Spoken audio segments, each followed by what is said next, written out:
Hey everyone, welcome back to another episode of the Crossroads, the intersection of faith and life. And so we're super pumped, whether you're watching online on YouTube or listening to our voices on your commute to work or while you're cleaning around the house, whatever it is. Thank you for tuning in, and grateful to be able to be here with the guys again. Yes. Yo, how y'all doing? You doing all right?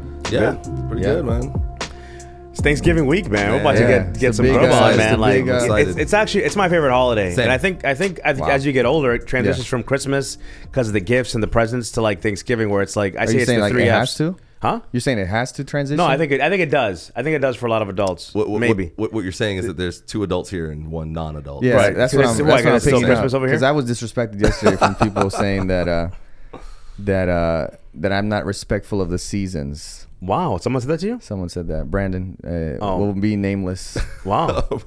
Nah, man. No, because I'm a pre-Thanksgiving Christmas guy. Oh, you started already? Yeah. Oh no, it doesn't So that start till look right Friday. there just gave me Friday. So, No, so Brandon Friday. gave me he's like the standard is, you got to respect the seasons you're in, right? Yeah.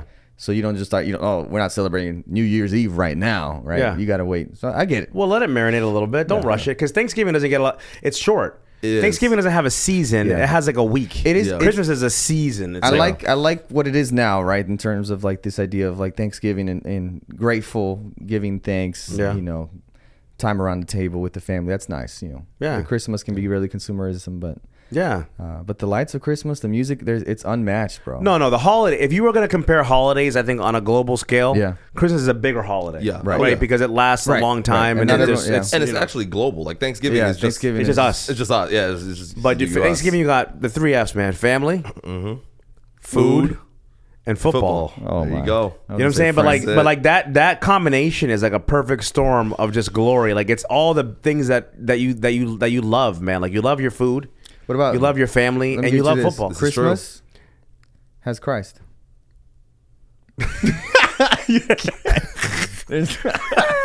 Yeah. That's a bomb right there. I mean, no, Yeah, listen, you're not wrong. That's it. Yeah, You're not that's wrong. correct. You're not wrong. It's correct. It's correct. Thanksgiving has Christ in it too, though. We give thanks. I'm we're selling giving But him I'm thanks. saying in the name. You know how I'm people selling- say put Christ back in Christmas when people would put Xmas. I'm and they selling were, them at a loss of words, but Sebastian gave me this look.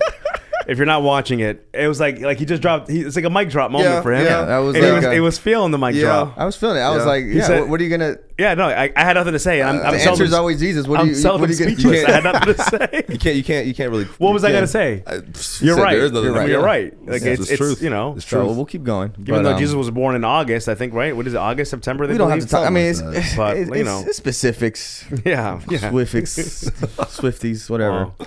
But hope you guys are That was good. funny.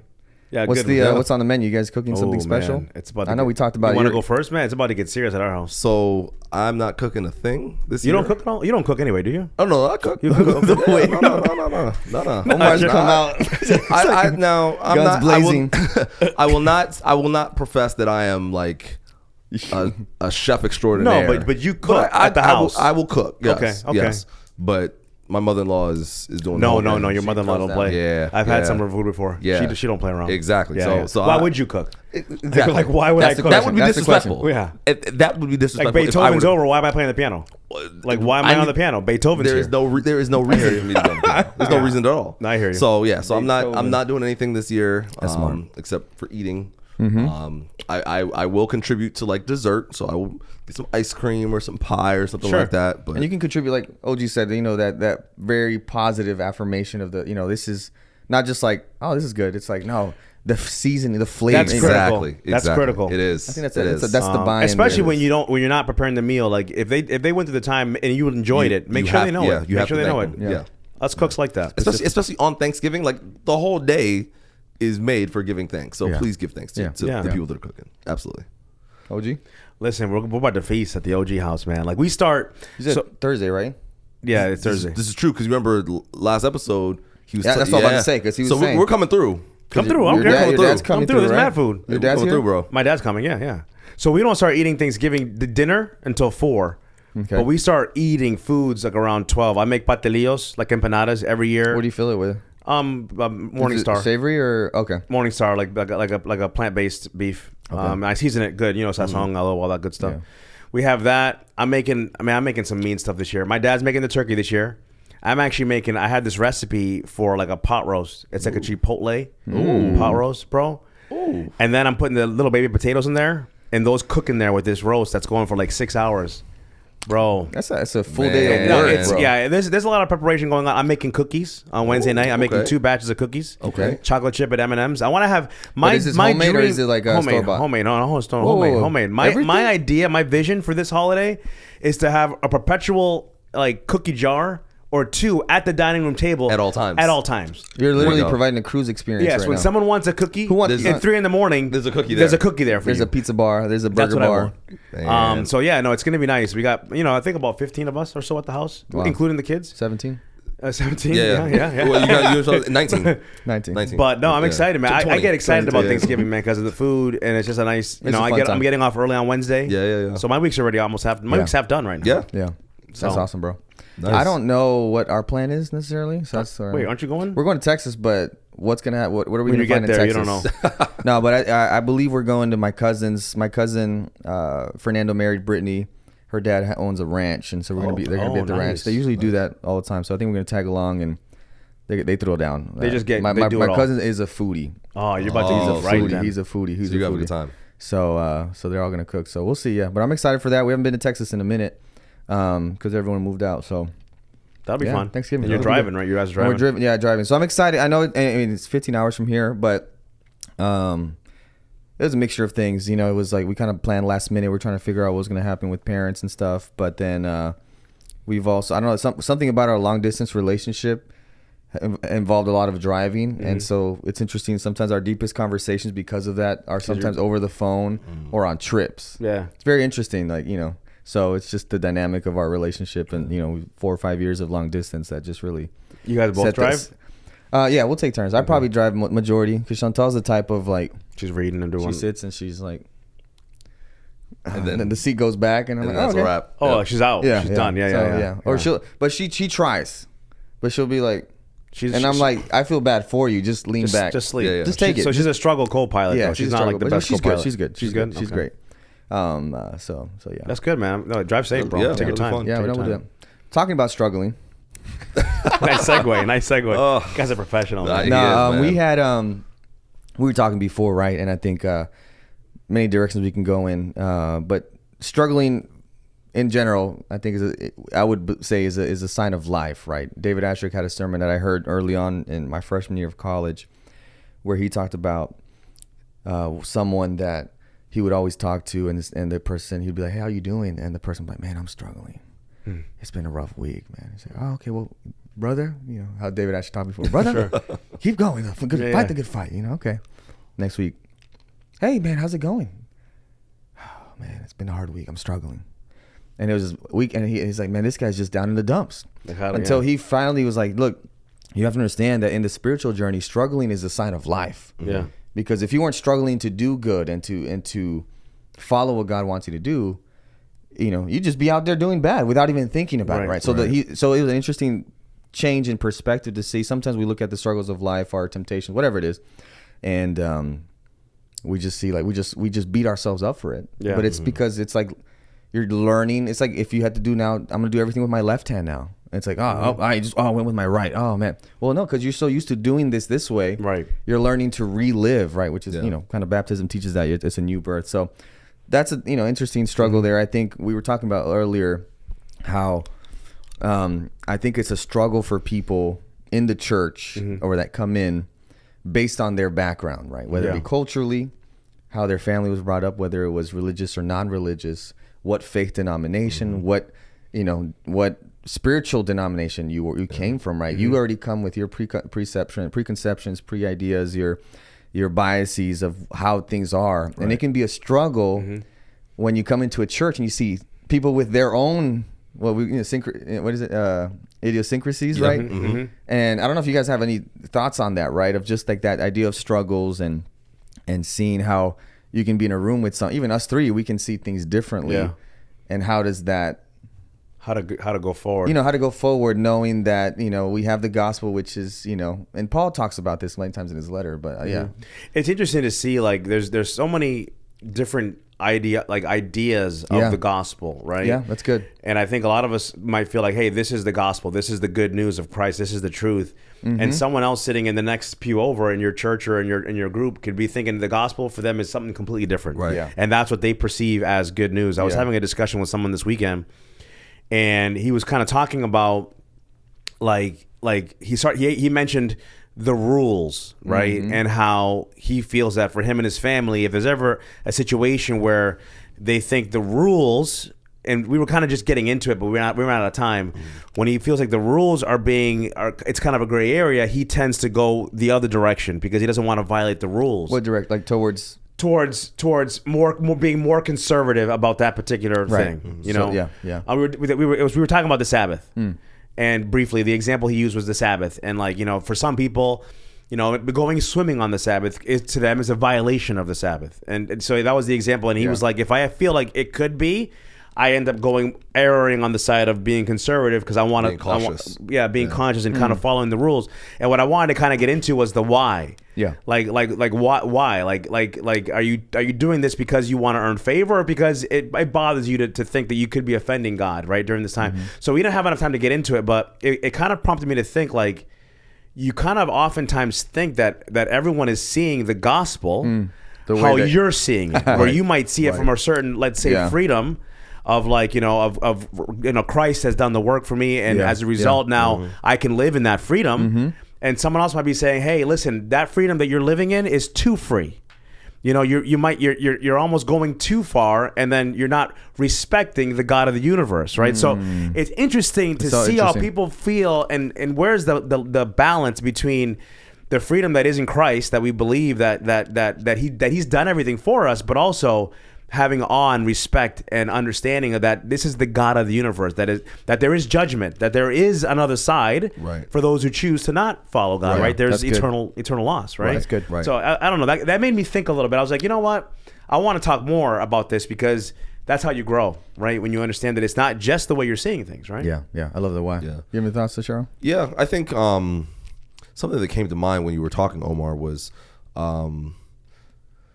if you ever had like that teacher that you were really cool with, or maybe if you had a certain type of relationship with your parents, or some sort of adult authority figure when you were a child or a young adult, maybe even like an employee boss type of situation where like you're on good terms, you're really cool, and so you can crack jokes, you can kind of cut up a little bit, but when it comes down to crunch time, they're like, hey, I need this to be done, or you need to take care of this, or you need to take care of that. There's still that understanding, like, oh, they hold the reins, they're in charge. Power. So I gotta kind of straighten up. And I think sometimes people lose sight of that with God. Like God wants that type of relationship with us. Like, hey, we're friends. Like, you come to me and we can just chat it up. We can hang out. But there are certain things where it's like, hey, don't do that, and I need you to respect me enough to be like, I'm not going to do that. But that comes, again, just like I mentioned with all those different types of relationships, it comes with a relationship. Right. It doesn't just appear out of nowhere. You have to have that relationship so that you can live in that realm, right? And so I think what happens sometimes is people, they see the rules and they don't really have a solid relationship. They just lean towards the rules. I'm just gonna do all of these things so that I can gain favor, and so that I don't get the wrath, and I don't get fired. I don't get a bad grade. I don't do this. I don't do that. I just want to avoid punishment, as opposed to I want to enjoy the freedom or the joy that comes with the relationship aspect of it. There's this element. It reminded me of a story. I've been trying to think about it for a while, but this idea of like a orphan kid, a kid from an orphanage that's been with like a what's the name of the family that will, like a foster, for a moment, for a time being, they'll foster them, and then they haven't fully adopted them, but they're just kind of staying at his with them. So it's like, he's a kid, and so he knows he's adopted. He's not adopted yet. He's just an orphan. It's temporary. It's temporary, right? Arrangement. So it's like that where you're like, I don't want to mess up, because if I do, they're gonna send me back to the orphanage, and then it messes my chances, right? And it's just interesting how I think a lot of us, we have this ideology and theology from Paul about being orphans from God, but the idea where a lot of us still function under that idea, right? We've been gratefully given into this family, but at any moment we could be kicked out of the family. Which, right? Because we don't believe in once saved, always saved. But then we also don't understand the idea that you've been adopted into this family, and by the way you've been adopted legally, right? It's through the death of Christ, like it's really hard to undo that. Unless you purposely say I'm out of this family, but it's not like from God. You have to leave. You have to say, willfully leave. Thankfully, but I'm out. It's not the father's not going to be like, hey, Dad, come on. Right. There's no disowning, and so it's, God is not saying, or he's not looking to say, I'm trying to get people out of here. He's trying to adopt as many people, as many children as he can. If someone leaves the family, like you said, it's of their own choice. They say, I'm not feeling this. It's the prodigal son, right? I'm sure the dad kind of saw it growing up. He's like, this kid's going to give me a problem. But he's never like, get out of here. He's like, hey, Dad, I wish you were dead. Give me the inheritance. He's like, all right. But then he welcomes him back, right? So it's just this different view. Well, it's one of the interesting things that happens too, I think, from a psychological standpoint. As humans, we kind of often have this relationship with God where if we do something wrong, then we're on the outside, right? And then you don't even want to come home, right? And you're just like, am I even welcome home? You want to give some time for God to cool off, or that you feel like God's eventually going to get tired of me leaving and coming back. But one thing that Jonathan always says, one of my friends is a pastor, he said, listen, the prodigal son, people always forget he was always the son, right? He didn't stop being the son because he had left.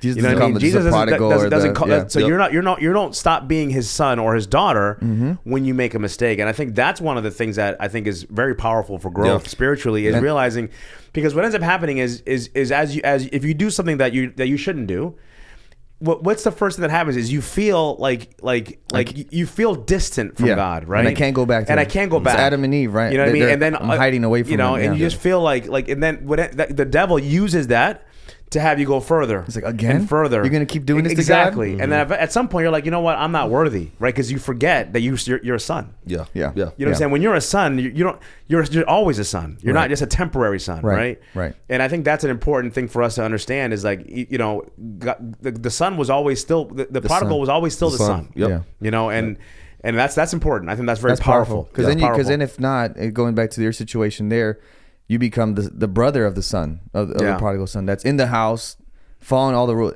I would never imagine leaving the father. Yeah. I could never do that to him after all he's done for me. Yeah. And even the way I say that, right, I'm communicating in a way that makes it seem like it's not based off of the love of the father. It's just like all the things. I don't want to lose out like he lost out, and I don't want to be in the bad grace of the father. So I'm going to stay in my lane and obey everything I can. And at the end of the story, the son that truly understands the heart of the father is the one that messed up. Right? Even though they're both messed up. But it's the one that messed up and came back because he said, even if he treats me like a servant, at least I know my father's heart. And he might not count me as a son, but he'll welcome me back somehow. Right. He's not going to tell me I'm not welcome here. But the father, and that's great. The son that was there, that kept all the rules, didn't know the heart of the father. He didn't see it. And he's like, I can't rejoice with you. It's like, well, this is what I'm about, and it's just, it's a crazy. But it's funny because, when you think of, what Jesus says when he returns, and hey, I've done all these things. I did this. I checked this box. I checked this box. And he's like, who are you? Right. Like, I don't even know who you are. Sheesh. Because you've done all these things, but you don't know my heart. You don't know me. Right. Whereas other people, they didn't know him, but it's what they did for others. Exactly. Right? Exactly. God is not looking for us to, like, I was using this analogy to check off boxes or to color within the lines outside of his indwelling in our life and allowing us to color in the lines with him, right? He's not looking for us to stay in the lines in our lives out of sheer willpower, because that's what ends up leading to frustration and eventually you just walking away because you can't do it, right? What he's looking for is people to have such a close relationship with him that you color in the lines because you want to, not because you have to, or you feel any sense of guilt or shame, for not doing it. But at the same time, I understand where some people come from, where they feel at times that the respect of God is lost. The take off your shoes for where thy standing is holy ground, where that's lost, where you can there's a little bit of a balance. I think I that see that. sometimes can be lost. Yeah. Like even your father, like your father. Hopefully if you had a good relationship with your father, right? Your father loves you, but he's still your father. Right, Like you know right. what I'm saying? Like you respect Still your father. play, Like he loves me, but listen, there's you respect your father. Like you know what I mean? Like hopefully if you're but that's what I mean. Yeah. Like so I think there is a good balance, what I did yeah. take away from that conversation was that it's important, I think, to not lose that aspect of awe and respect when we're also trying to understand that God loves us and we're His children. Yeah. But there's that. I just think it's a natural, like if, and again, I'm saying natural as if it's implied and whatnot, but I think it's, if you've truly, and I think it's a thing we do for life, right? But if you truly are every day coming to understand who God is, right, and understand His context, His heart, and what Jesus has done for you, and really internalize that, right? And it's the Spirit. It has the Spirit's work that has to be in it to really make it real and to transform and change us. But I think you won't lose that. It will, like you said, you'll go from I have to I choose to. I mean, what else? It's like when you're in love. Like what else? I can't think of anything else but of loving my wife and treating her well and doing her good. Like that's and that's the place we all want to be in our marriages, right? Of like, man, I want to get to that point where I feel like I got to show up to work and show up to the house. I really don't want to. And there's days where that happens, but it's like God created in me a heart that really longs and loves and desires. It's like Songs of Solomon's, right? Like, man, my heart calls out, And so I think when you get that, then the other side of it will be that where it's like, I can't wait to get to heaven. And the only reaction I have when I get my crown is to throw it at Jesus' feet. Right, Like there's so much respect and love for Him. But at the same time, because I see Him as a father, I know I can, Paul says, I can come boldly before Him with anything I need. Yeah. But I'm still understanding who He is. Right. But it's that and sometimes, but because of the relationship, you're not afraid. Exactly. Right. You see what I'm saying? And sometimes it's either we see God, you have one of the two facets, right? And I think Jesus wants us to have that balance between He's so great and up there, but He's so approachable. And sometimes we have it's so approachable, like you're saying, right? And I'm just gonna, God will forgive me. I don't care. And to me, that's like, we were talking about, how close can I get to the edge without, getting burned, or, am I really cheating if I'm doing this? And to me, you're already asking the wrong question, right? But it's like, if you truly every day seeking and asking the Holy Spirit to, hey, teach me what it is to love God and to follow God, then you're learning that desire. Like I want to do better. I want to stop lying. I want to stop, looking at the girls at the gym every time. And I want to stop lusting, and I want to stop doing this. And I want to try to, I've been stealing maybe my funds, whatever it is, right? Because the motivation is a love motivation. Right. It's you want to do things that that please God because of the relationship that you have with Him. Not because you have to, or you're afraid that you're going to get kicked out of the house. It's because I've been adopted into this household by such a great act of love. Man. What else can I do? You've been so good to me. I want to be good to you. Right. And that's where Paul's, I think, language is like, I'm a servant to God now. Like I'm indebted. I'm indebting myself to forever because of what you've done for me. And plus I can trust you because I know you're a good father and good master. Yeah. So it's like, what else? There's no other. And then it's like, why would you go back? Right. You know what I mean? Like there's a verse also that Paul kind of quotes, like, why would I go back to that kind of living? Right. When I have this new truth, right? So yeah, and that freedom is scary though, and I think that's where one thing we as a church I don't think we trust the Holy Spirit as much as we should or have in the past, especially like in the early church, right? I was talking with you, I think we mentioned it maybe a couple episodes ago about Paul and the Ethiopian and the eunuch, right? Shows up randomly, the Spirit tells him, hey, he's reading something, help him out. What are you reading, bro? Isaiah. The part where it says, I don't get, but he's like, how can I know what to read if nobody tells me? He's like, I can tell you. Yeah. So he tells them it's all about Jesus. All right, bet. Bye. Disappears. Gone. No, before that, they're baptized. He's like, there's water. Can I get baptized? Sure. Many of us would be like, whoa. Yeah. You just talked about Jesus. What about the Sabbath? What about slow down, second coming? Yeah. What about the Dude, that happens time after time in Acts. Jewelry? It's like they believe they're baptized. They believe they're baptized. But then it's like, he's like, hey, here's the church. It's like it's not that Philip's like, all right, I did my thing. The Spirit takes him away. And it's almost like the Spirit saying, like, I got it from here. Yeah. Right. I'll connect him to a community of faith. Yeah. I'll help him continue to grow. We don't even know what happens later, right? Yeah. We know that there's, Christianity grew exponentially in Africa, and, but you're thinking like, there's no like follow up. What's the discipleship process? You know, Sure. Was he meeting with the disciples? Did he have a mentor? Which is things I think we now, because of where we're at, we need to have those things, right? But it's Right, like those things are important. But a lot They're of nice. times they take the formality takes that Yeah. place of the spirit. Yeah. And you know, I'll give you case in point. You know, there's been a couple instances even here where working, someone says, "I want to get baptized," right? And I'm, you know, in my mind, I'm like, all right, baptism for me is just what the Bible teaches. You believe in Jesus, confess it with your. It's a public display of your internal decision.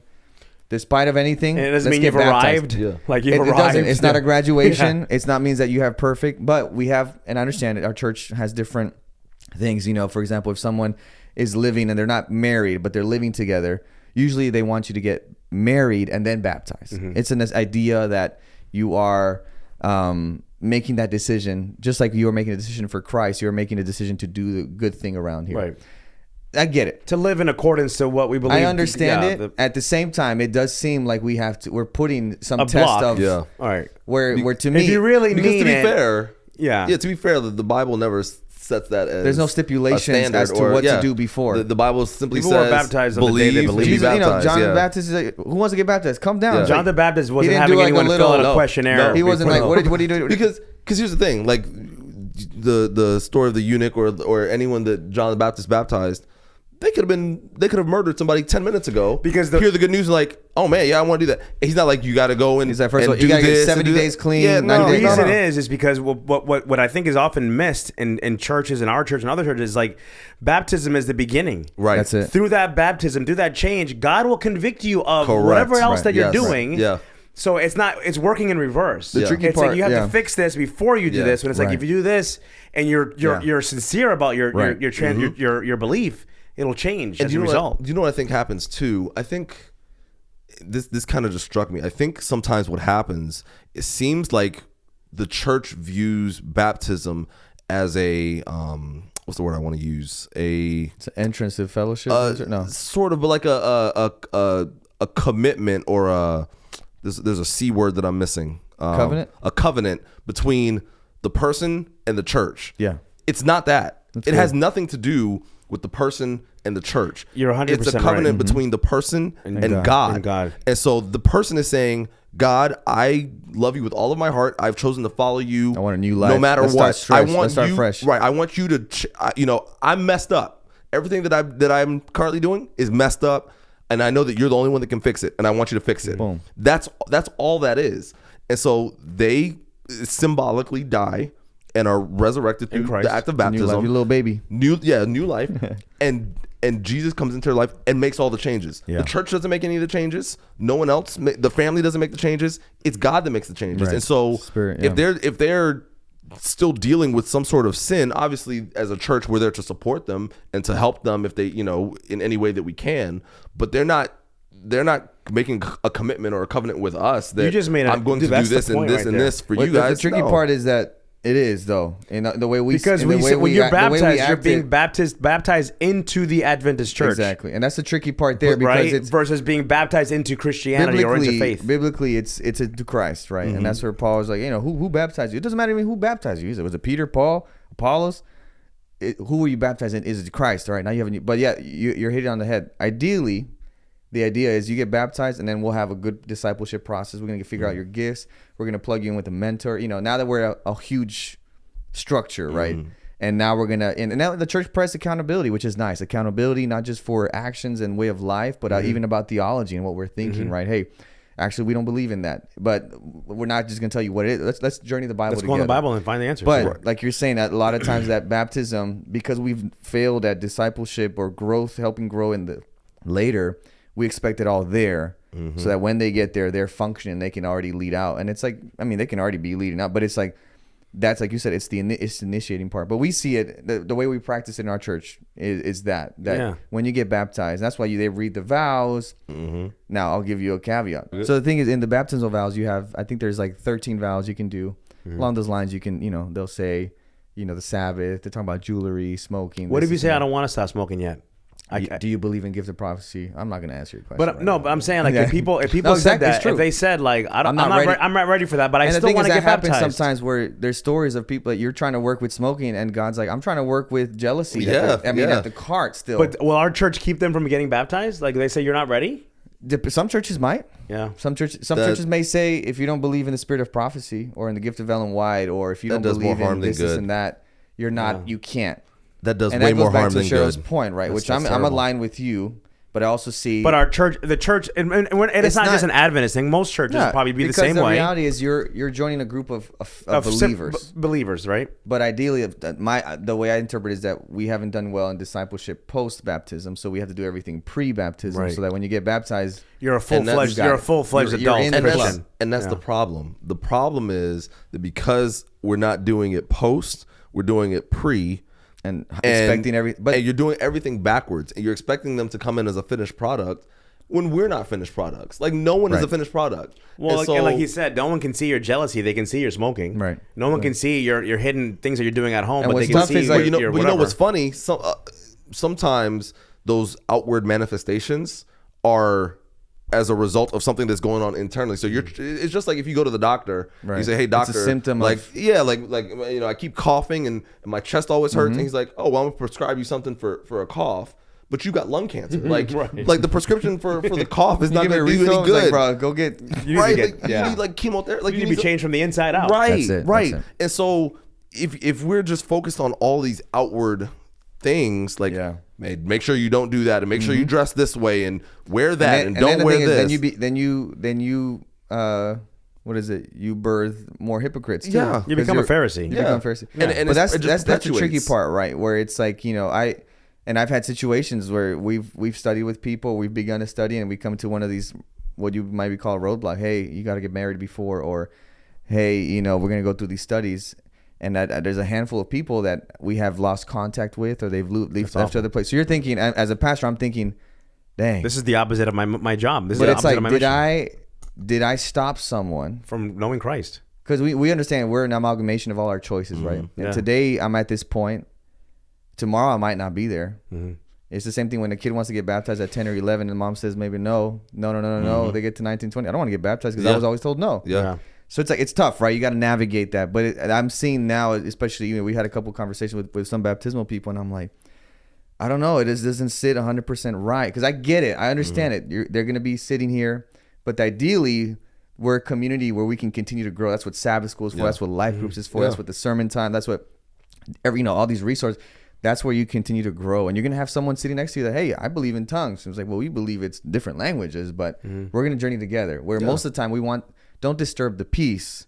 Whoever is around worshiping with me, we got to be in line already. And it's like this. And the thing is, ministry is messy. That's the reality. If you're going to be engaged with what Jesus does, it's a messy work. I think the definition of just how baptism is just different too. Yeah. I mean, when you look at the baptism in the Bible, it's very different than baptism in most churches today. Yeah. They're just looked at differently. Yeah. Right? How they work. Exactly. It's funny. I was going to say the thief on the cross, right? Yeah. Yeah. We're talking He about. wasn't baptized. He wasn't baptized, number one. And you're talking about like you got to like do all these things to like. check That's off why these that boxes. story's there, though. We talked Right. about this before. He was on the cross for a reason. Right. But what's funny is that he's based on the conversation with Jesus, he's going to be in heaven.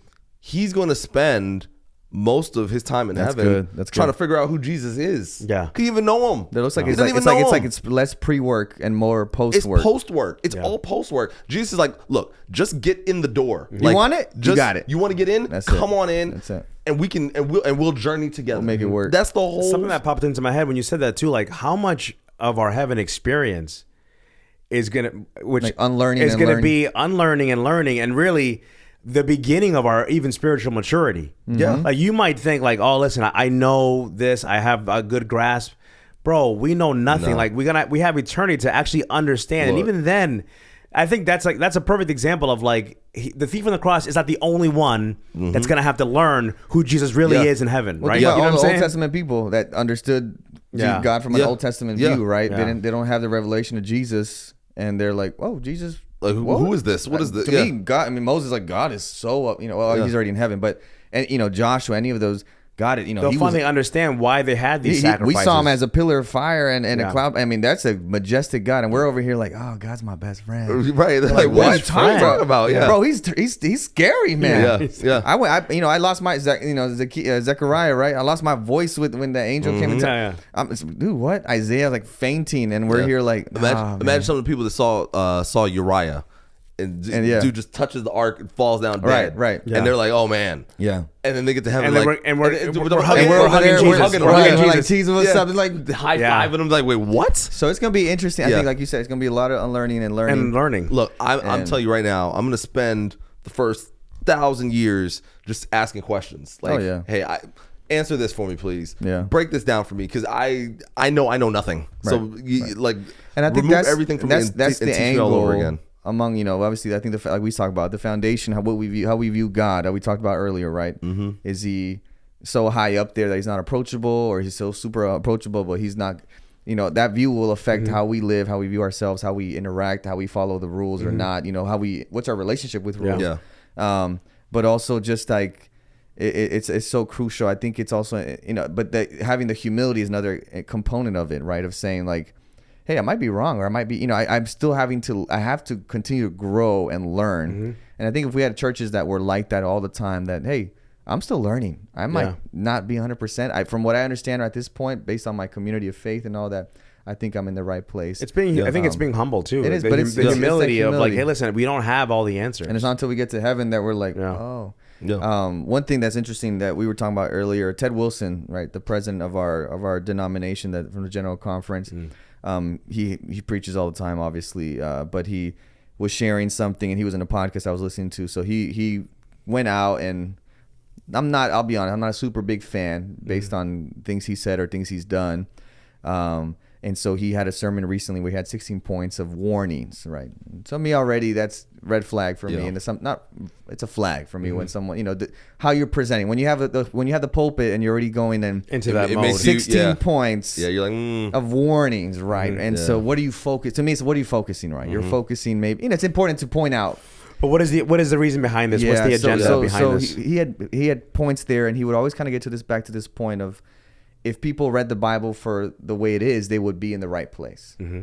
I was like, that's nice to say, but it's impossible to keep, because we all don't read the Bible the same way. Mm-hmm. Right. One, different languages have been translating, but two, we all put in, it's like eisegesis and exegesis. Exegesis is reading out of text. Eisegesis is reading into the text. Mm-hmm. But we all, it's impossible to read the Bible as it is completely without any biases, without interpretation of what that means. And so it's frustrating to me when I read, and I think people sometimes, even in our church, will do that, right? Because we're the church, we're the Seventh-day Adventists. It's clear in the Bible, but we get into this, if you read the Bible, but what we're truly saying is that if we read the Bible the way I'm reading it, then you would see it's clear. Yeah. And so he was in a podcast talking about that, and they were asking him those questions. Like, well, if you just read the Bible, it's clear. Mm-hmm. And the other guys afterwards, as they were commenting, they're like, but it's not, because you're reading it according to your view and your theology, your lens of, even your view of God is going to dictate how you interpret. So if you see God that is, I have to earn, okay, I say I'm saved by grace, but I know I can mess up and I'm out, because I don't know the Father. I live like the prodigal son's brother. I live in the house. I know the Father's nice. I see him always going away for the prodigal son, but I don't want to mess with him. I don't really know the Father. And so you're interpreting the Bible in that way of like a total different way from maybe someone else. And so to me, it's very interesting, even using that argument sometimes when we talk about going back, full circle, the struggles and everything, the view of God is like, just read the Bible and it's clear. It's like, but you're reading your culture, your context, your biases, your whatever, country, like we were talking about in Mexico, a lot of Catholic presence. And so that's just in the culture. Part of the culture. And so it's hard to, that's why you go to a church in Mexico, it's going to be very different from a church maybe in Europe or in Asia or Africa or in Australia and the Caribbean, right? The style of music, the instruments that are, the clothes you wear, the procession, the service. So it's hard to just say, just read the Bible. Just read the Bible. Yeah. It's funny because you say just read the Bible, and like for us, like the three of us, we've grown up in the church, so it's always been a part of our life in one way, shape, or form. And so we've always heard certain stories and heard different points of view, and so our lens is vastly different than someone who has never read the Bible before. So somebody who has no context and reads the Bible, they're gonna have a ton of questions like, what is this? What is this talking about? Right. If there's a plank in your, so you mean that there are people walking around with like logs in their eye? Right. Meanwhile, no, it's clear. It's clearly not that. It's clearly this. It's a metaphor. It's a metaphor. Yeah. But how would they know? Yeah. Like there is no way for them to know. No. Yeah. At all because of their background. Right. And so, I feel like it's kind of a cop out to say, oh, it's just read it and it's clear. It's not. Just like if you were to read a textbook, just any random textbook, like a science book or something like that. If you have a science background, you could read a complex chemistry book and like, oh, this makes sense. Yeah. Whereas if you hand it to me, I'm gonna look at it and say, I don't know anything. Right. What is this? I don't know what this is. Yeah. So you have to have that understanding that not everyone views things the way that you view them. Yeah. And once you have that understanding, once you come to grips with that, then you have to have that humility to bring yourself to whoever you're speaking with or whoever you're interacting with, bring yourself to their level, try and put yourself in their shoes, understand where they're coming from, and then try to explain as best you can. Yep. This is what I'm seeing. This is why I'm seeing it this way. How do you see it? You'll be able to actually have and you have a conversation dialogue. with people. Exactly. And you'll learn something. And you'll learn because you'll find a middle ground because the other person feels heard, and it's like, okay, like, all right, cool, yeah, cool. Yep. The problem is, and we've seen it in our from the top of our church, is the idea of compliance. It's kind of along the lines of what we were talking about with baptism, is that if you're not aligned with the way I interpret the Bible, whether it be issues about women or ordination and being able to be, pastors, they can be pastors but ordained into the ministry instead of commissioned, or how we do ministry in places, or different interpretations of just maybe non-salvific issues. It's just like what happens when in the political realm, right? Whoever's in power is going to benefit whoever aligns with their values and their beliefs. So that's the difficult place to navigate when you're in leadership. How do you lead in a way especially when you're sold on what you believe, how do you lead in a way that allows for difference in maybe interpretation? But it's hard when you think that your belief, as we would here sitting, hey, I think what I believe is the truth. And there's real. I mean, we have the humility to say there's probably blind spots that we have, but how do you lead, right? So that's kind of the interesting there. How do we navigate as a church and as people, knowing what we know, but then not making it so that you have to, because then that goes what we're talking about. If I'm making you do things because you have to, it's already contrary to the biblical foundation of I want to follow God because I want choice. to. And the freedom, Free choice. the freedom that Christ offers. So it's interesting. We believe one thing, but we act out a whole nother one. Completely and to me, different. it speaks. And I love that you were asking why in those situations. Why? And it's because you 'Cause that's really, how you understand. you founded yourself on the true foundation. You say you believe in a God of love and free choice, but everything you say and live teaches me that you still believe in a God that gives you no choice, and that you're afraid of, that you're fearful of. And you have to do these things to Right. appease them, or to not step out, not break the rules. Right. Yeah. So good, That's definitely good. That's good stuff. combo there. So so it's trying to be, I think, a holistic individual. We're gonna do the talking point in a second, but there's one thing I want to ask you guys, and this is totally random. And this, I don't know if people will even appreciate this, but do you guys ever think about like when you get to heaven, right? Like in my mind, and this is my imagination, right? Because you've been to Disney or like a park, Yeah. when there's like a bunch of people, right? Well, imagine like heaven and there's Jesus, and if You gotta wait in line, and he's there, and everyone's like it's Jesus. Like I envision it like this is totally like science fiction. Matrix? Omar, by the way, I envision it where like when we get there, like it's just him and me. Like everyone's there, Of course. but like I see him, he sees me, and like we have that moment together.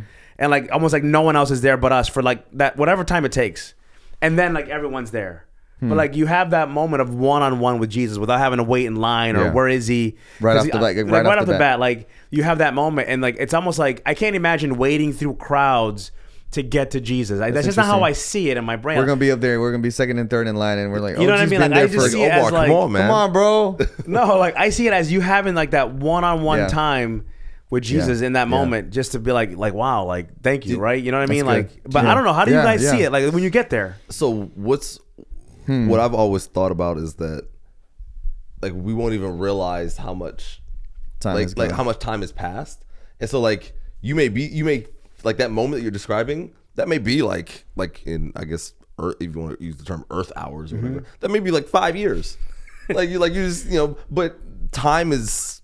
So you think there's a chance that you could be waiting to get to Jesus? No. I don't think that you. There's a. I don't think time exists in heaven. No, I don't. Is there like I mean, yeah, but yes, but like not, how we understand, not like how we understand it, because it's it's total, eternity.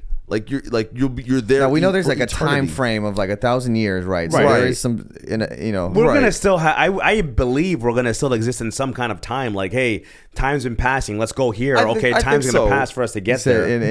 But it's not gonna feel like how time passes now. So like you're not gonna feel like, oh man, I've been here for 3 hours and I'm just waiting around. Like it's not gonna feel like that.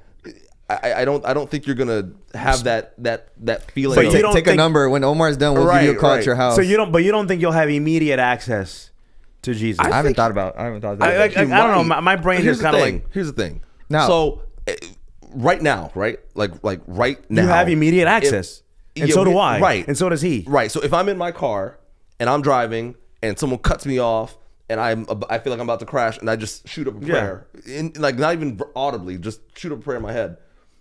That is like he is hearing that specific prayer, regardless of 7 billion people in the world. He hears that specific prayer. Right. So if I'm in heaven, why can't he be with you and me at the same time? Why can't he? Right. Like that's how I see it more as like he's with all of us all the time. Yeah. Now it's going to be interesting because theologically we'll have to see, because the idea is that because Jesus has, we believe, assumed human form, right? It may be that he has, I don't want to say forfeited. He has a physical human presence, and so exactly. So the Father, the Holy Spirit, they're what's the words that we use? Omnipresent. At all times, right? And so, what does that look like, right? So that's that. I don't know. To me, it's like we're gonna find out when we get there. Right. We don't have an answer. I'm just kind of thinking. 7 billion, Jesus is all over, and it's like Loki, right? It's like a bunch of Loki. We're not gonna have an answer, but I was just letting my mind kind of wander a little bit. Like I just imagine it as like when I get there, I have immediate access to my Father. Yeah. Like and it's I don't have to wait. It's just I don't think you have to wait. It's us. It's like thank you, and I'm sure there's gonna be tears shed, and there's gonna be a lot of glorious stuff. Maybe that's how I kind of tying both of what you're saying together.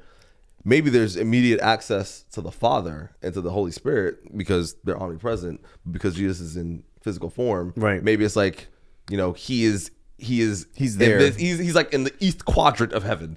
And so like if you want to go hang out with him, like you just go to the east quadrant. I mean, because who knows? Because that's the idea, right? That Jesus maybe is not omnipresent now. The Holy Spirit now. Jesus ascended. The Holy Spirit now is able to be now is everywhere, and God's always been because Jesus was not obviously omnipresent when he was here. Yeah, right. So it's just, what is that? Is he still like? So that's like the theological. To me, it's always like, we'll find out when we get there. No, we'll find out when we get there. Listen, I want to be able to find out. I just want to get there. Just get me there. Yeah. Make sure you get the rules, though. Yeah. Color in the lines. You're right. All right, guys. Let's do this week's. That was good discussion, though. Yeah, that was good. Let's do this week's talking point. We're actually going to do green. And like I said on the last episode, I'm going to pull the card. I'm not going to read it beforehand and giggle to myself. You're going to see how hard it is. You're going to see. I'm going to read it. Because naturally your mind reads it before you start saying it. I don't think so. So I'm going to green. I'm gonna do next week. I'm grabbing a random card, okay, and I'm gonna read it. So you guys are ready? Let's do it.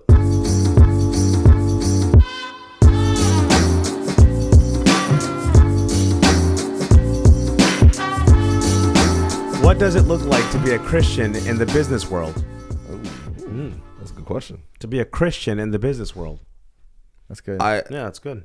So I think you have to behave ethically. Behave morally, obviously. The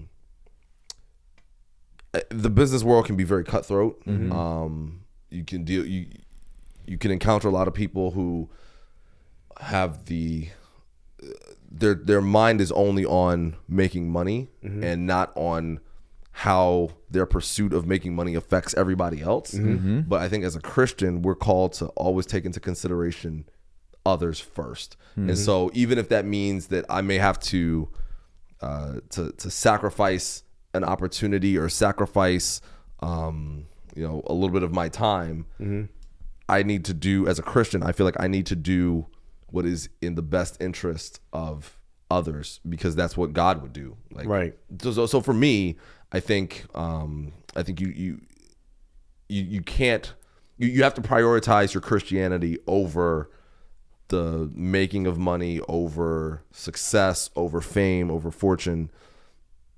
That's how I look at that's it. good. That's I like good. that, yeah. What does it look like to be in the business world? What does it look like to be a Christian in the business world? Yeah, I think to me it depends on. I think there's like Ashuro said, there's general standards of that I think that there should be lived out, like you're saying. Then it also depends on what position. Like if you're just an employee, Right. or if you're a CEO, and I'm thinking from like a CEO perspective, from a leader perspective, you're setting the culture. So how does that? And it's hard, you gotta set a culture, and how do you set a culture that's like that when the whole industry and the whole world works in a different, it's kind of the struggle that Jesus had to teach a different way. I think of a CEO that I read a lot about and saw videos of, or they were always on my feed on Instagram during COVID, of that when other companies were, letting go a lot of people because they had to do pay cuts and stuff. But it wasn't necessarily that the CEOs at the top were taking pay cuts. They were still getting the same salary, but they were cutting people. Yeah. And what he did was the opposite. He said, I'm going to cut my salary in half. I remember that guy. Yeah. So people were like, this guy's a fool. I mean, he's a CEO. And so he talks about in interviews, like everyone was looking at him like dumb, like it's not going to work. And what he ended up doing was he made his employees feel that they were valued, even at the expense of himself. Which, if you look at it, I mean, if you're making that much, everyone would be like, "Oh, but whatever," right? But I know there's costs. It's still relative. It's still half of your but salary. it's still half of the salary, right? Yeah. So, but the employees felt valued, and so that even improved their production, because they said, "I'm working for a company and for a CEO that believes in me so much that he'll give half of his salary for me," right? So, in turn, it not only did he keep all his staff, but the staff worked harder and even took pay cuts in their places, right? Because he set the culture, right? So I think that's the element there. How can you? I think you can. You see it a lot where people are like, we believe we want to be a this and that type of industry or business, but if you're not living it from the top, as a leader, they're looking at it like, oh, he's just lying. He wants us to take the pay cuts, but he's not going to do it, and he's actually getting a bump this year. So it's like, I don't believe that. So. I think that's good. What I would say. The first thing I kind of thought of was like, what does it look like to not be a Christian in the business world, right? Ooh. And it kind of fell into kind of what you had said, where like you're just thinking how the world thinks. Where I'm striving for, like you said, finances, or for success, or for prestige, or for fame. And I think being others centered, whether you're an employee or the employer, is a big part of being a Christian, and kind of like approaching things a little bit differently in terms of your motivation for doing things, right? And just being like, why are we doing this? Yeah, of course, we're here to make money. We're in business, right? That you're there to make money, but at the same time, like, how are we doing this? How are we helping people? How are we bettering their lives, whether it's in healthcare or whether it's in plumbing or whether it's in carpentry, or whatever it is that you're doing? Like, how do we use our field and what we do to better the lives of someone else? Right. And I think that's a big difference between how the world might see, the world in quotes, might see an occupation or a business, and how a Christian would see it. It's like, I'm doing this obviously to make money, but how can I leave this other person's life? Because most jobs have an impact on some other humans. Yeah. How do I make their lives better? How do I improve? It's more of an other-centered focus type of business. I think that's probably one of the biggest differences between someone who's just doing it to reach a certain goal, whether it's like, listen, I'm reaching this goal, but how can I impact lives along the way? Yeah. A company that came to mind, and I know that they've been very controversial in recent years, and I'm not talking about whether you like them or dislike them, but just the kind of what we're kind of talking about here in terms of looking at others and being principled. Chick-fil-A, and I think his name is Dave Cathy, the CEO. He's like, we're shutting on Sunday and giving everyone a day off to rest, whether they believe in going to church on Sunday or not. Like, this is just what we're doing. Like, and it's funny because they have a really good opportunity to make a ton of money. On Sundays. Dude, Chick-fil-A has a line around the building 6 days a week. Yeah. And that's a lot of money. That's a ton of money. So and to say no, we don't want it. I don't care about that money. We're shut. We're closed. That's the concept that you're talking about, where it's like, I have values that I'm standing on, that I believe in, and I want to also better the lives of other people. Even the customer service at Chick-fil-A. Like you walk in and it's required that they greet you, that they're pleasant. My pleasure. If they don't do that, they're getting in trouble. Yeah, because I think it's principles. It's having standing on a principle. At the loss of even financial gain is something that I think is that it's admired. Even if you don't agree with them, Hobby Lobby, same thing. Like that's I mean they stand by the principle. They're not just talking the talk. They're like, listen, we're willing to forfeit a day of income because this is what we believe in. You know, you got to respect that. That's good. You don't have to agree with them, but you have to respect it. Exactly. Exactly. Even though like the only day that I ever want a Chick-fil-A is always on Sunday. Before we wrap up, I gotta tell you all the time. But I gotta tell you this story before we wrap up. It's Monday. There was a Sunday. I woke up and it was like 10:30. I'd been up late the Saturday night before, hanging out with friends, and I woke up and I was like, I want a chicken sandwich. Yeah. So I got in my car. You drove there? And I drove to Chick-fil-A on a Sunday. And I was like, I'm still half awake. Yeah, you're struggling. Right, half asleep. You're thinking about it though. And I pull into the drive-thru and I'm like, there's no cars. I'm like, there's nobody here. This is fantastic. This is the best day ever. And I pull up to the little speaker box and the window's down. Music is turned down. You're kidding me. And I'm waiting for somebody to greet me. And I'm waiting. He's like, this is weird. And I'm waiting. And I'm waiting. And I'm like, why has no one said anything? And then I was like, it's Sunday. Man. And I had to roll my window up, finish the driveway, finish the drive-through, the loop, and go back home. They should have a with camera no there of all the people that come here on Sunday and their reactions when they realize that they're closed. Man, That's the worst. I was so disappointed. I'm gonna give you a hack. You want a hack? What's the hack? Sometimes this is off topic, but this is a bonus for the listeners. Aldi has, I don't know if it's an Aldi fine, like if it's temporary or if it's always there. Is it Aldi or Publix? I gotta find out. I'm gonna put it. We'll put it in the show notes. Okay. Okay. But they have a bag of chicken tenders that is literally, in my opinion, as close as you can get to a Chick-fil-A sandwich. Yes, you get it, and you can do the pickles. You can do the lettuce, the cheese. You can deluxe it if you want. But I'm telling you, it's the closest thing you're gonna find. I need that to an actual Chick-fil-A. So on a Sunday, when you get that craving, just you think about your boy OG, and I got you. Okay. I gotta find out where exactly. I think it's all you get the Chick-fil-A sauce from. You get the Chick-fil-A sauce from Chick-fil-A sauce, the Polynesian sauce, and you can make yourself a mean. And I like onions, and I put onions in mine. They don't have onions. They don't have it. Yeah. They don't have onions, which is crazy to me. But whatever. And I'm telling you, man, like it makes an amazing sandwich at home. Just get you some waffle fries. Those waffle fries in the air fryer. Yeah. Ooh. See, right now what we're giving you is pre-Thanksgiving tips. Do this on the Wednesday before Thanksgiving, right? Have your Wednesday meal in preparation for Thanksgiving meal. Because no one cooks on Wednesday. But my wife and I were talking about that today. Like, she said Wednesday is like the biggest pizza day in the country because no one's cooking on Wednesday. Go to Chick-fil-A. Oh, they're closed? No, they're open. There you go. All right. Yeah. Good tradition. So you heard it here first. Chick-fil-A. Save the day. But thanks for joining us. Hopefully this was a blessing for you all if you're watching or listening. We'd love to hear your thoughts. So DM us wherever you can find us. And also comment, subscribe, share it. Like it. Send it to someone and say, hey, you see? You were wrong. They're talking about you. No. And in the Thanksgiving spirit, we are thankful for everyone that's listening and watching and sharing it with their friends. We are thankful for your support. We appreciate it. I mean, time. Donation. Hey, you donate, The most valuable thing you have is your time. That's true. Realize that's the most valuable commodity you have is your time. Yeah. And you gave us that. People are willing to pay you a fortune for it. For your time.